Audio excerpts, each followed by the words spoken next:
Sí, mi nombre es Jarauta, Francisco Jarauta.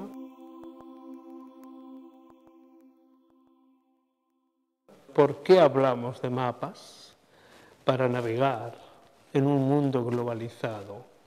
Sugieres dos posibilidades: o la brújula ya no marca el norte, o probablemente el norte ya no es el norte.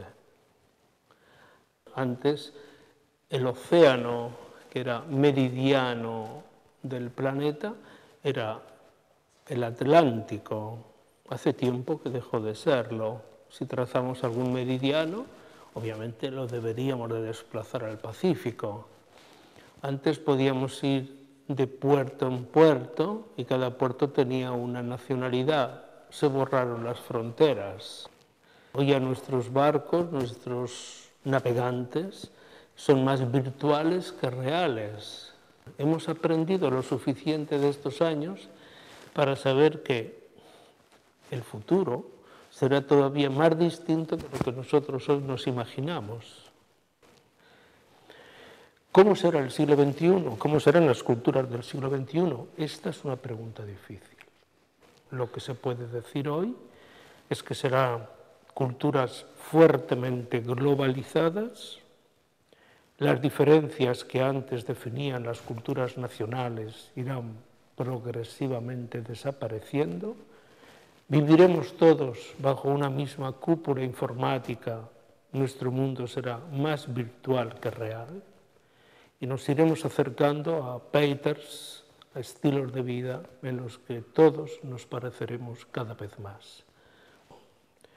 Si se pregunta por la relación entre diseño y siglo XXI, necesariamente la pregunta debe remitirse a las formas de la cultura en el siglo XXI.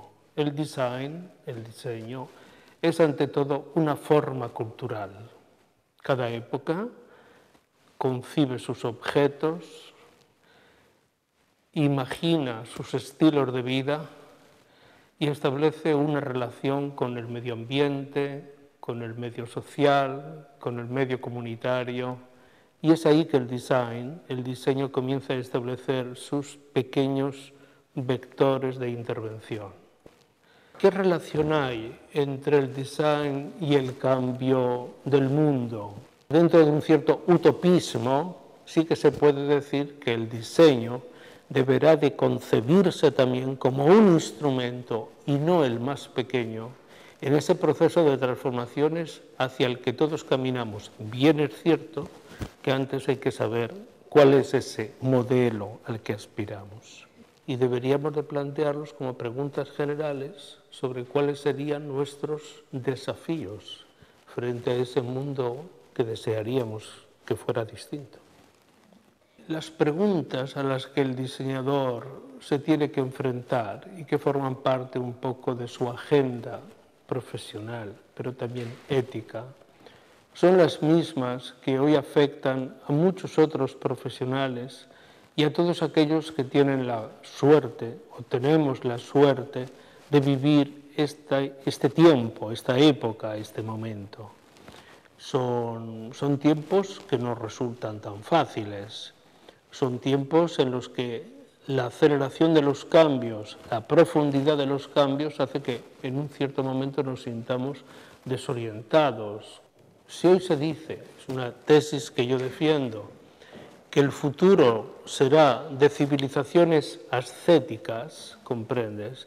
A lo mejor lo que importa hoy es contrastarnos con un tipo de cultura del usar y tirar y volver a un sistema de objetos mucho más durables, con un briefing de usos más definido y no en este tipo de abuso de la destrucción sistemática y permanente, anulando el valor simbólico del propio objeto.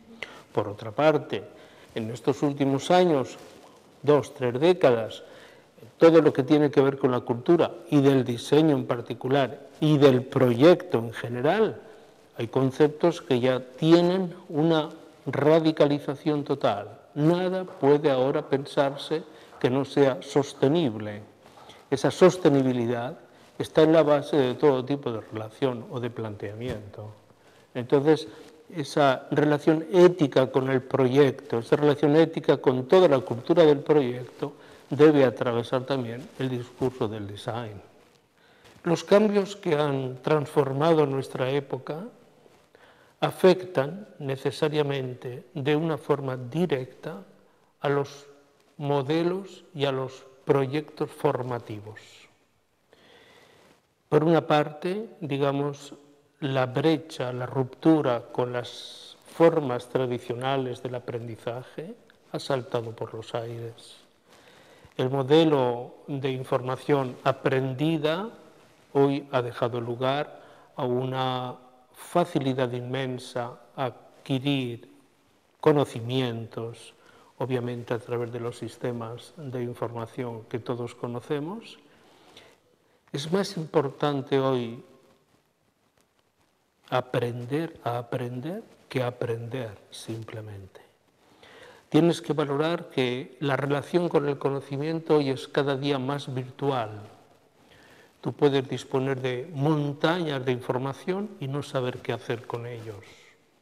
El designer debe saber que sus proyectos deben ser articulados a un conjunto de variaciones que definen el momento actual. Todos los países, las instituciones tienen sobre la mesa libros blancos sobre la educación. ¿Cómo debe ser la educación del futuro? Hay instituciones que se lo plantean como un reto. Tenemos que acercarnos cada vez más a que nuestra formación sea no de información, sino profesionalizante. Porque el espectro de la cultura del trabajo se ha ido simplificando. Y al simplificarse va exigiendo nichos muy especiales de competencia. Esto es la ruina, por decirlo así.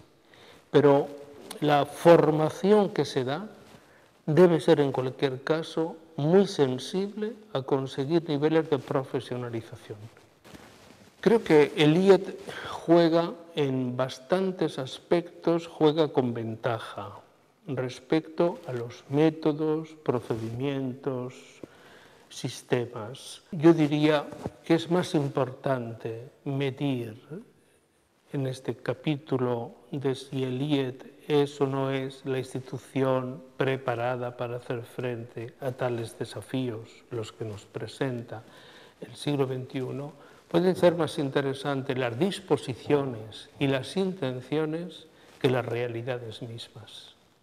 A mí me interesan más las preguntas que las respuestas. Me interesa más que dentro del IET, a nivel de dirección, de coordinación académica, de experimentos didácticos, haya más búsqueda que no diciendo, voilà, estos son los modelos que hay que repetir.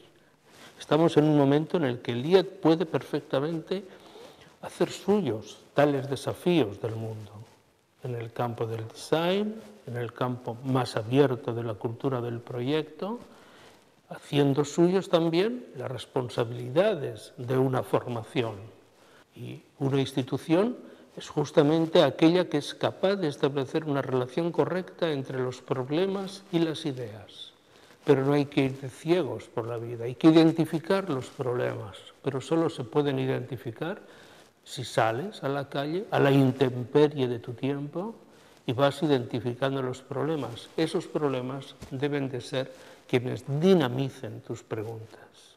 Y es desde ahí que puedes establecer los puentes, siempre provisionales, para poder hacer que unas respuestas, nunca definitivas, sean tu respuesta a aquel problema en este momento. Yo soy optimista respecto al futuro del IET y a su responsabilidad a la hora de llevar a cabo los desafíos que aquí has planteado.